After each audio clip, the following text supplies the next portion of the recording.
या बातमीपत्रात मी जाई वैशंपान आपलं स्वागत करते। पाहूया बातम्या विस्तारानं।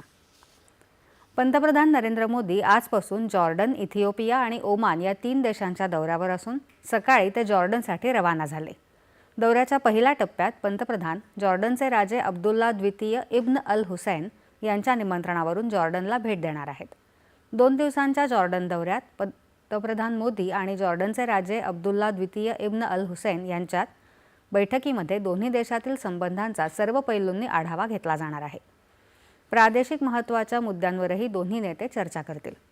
भारत आणि जॉर्डन यांच्यातील राजनैतिक संबंधांना 75 वर्ष पूर्ण झाल्याच्या निमित्तानं आयोजित झालेल्या या बैठकीच्या अनुषंगानं भारत जॉर्डन यांच्यातील द्विपक्षीय संबंध अधिक वृद्धिंगत करण्यात येणार आहेत। त्याबरोबरच परस्पर विकास आणि समृद्धीच्या दृष्टीनं नवनवीन क्षेत्रातील संधींचा आढावा घेणं आणि प्रादेशिक शांतता, समृद्धी, सुरक्षितता आणि स्थैर्य यासाठीच्या वचनबद्धतेचा पुनरुच्चार करण्यावर यावेळी भर दिला जाईल।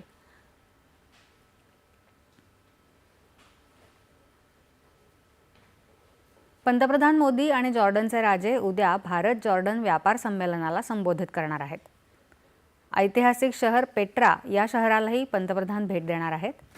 पंतप्रधान जॉर्डनमध्ये राहणाऱ्या भारतीय समुदायाशीही संवाद साधणार असून त्यांच्या भेटीबद्दल भारतीय समुदायात उत्सुकता दिसून येत आहे। जॉर्डननंतर उद्या दुसऱ्या टप्प्यात पंतप्रधान मोदी इथिओपियाच्या दौऱ्यासाठी रवाना होणार असून 2011 नंतर भारताच्या पंतप्रधानांचा हा पहिलाच इथिओपिया दौरा आहे। इथिओपिया ग्लोबल साऊथ म्हणजे विकसनशील देशांमधील एक महत्त्वाचा भागीदार देश आहे। 17 आणि 18 डिसेंबरला तिसऱ्या टप्प्यात पंतप्रधान ओमानच्या दौऱ्यावर जाणार आहेत।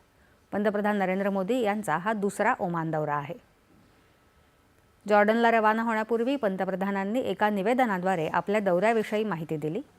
जॉर्डन, इथिओपिया आणि ओमान या 3 देशांसोबत भारतीय संस्कृतीचे प्राचीन बंध आहेत, तसंच व्यापक समकालीन द्विपक्षीय संबंधही आहेत, असं पंतप्रधानांनी आपल्या निवेदनात नमूद केलं आहे।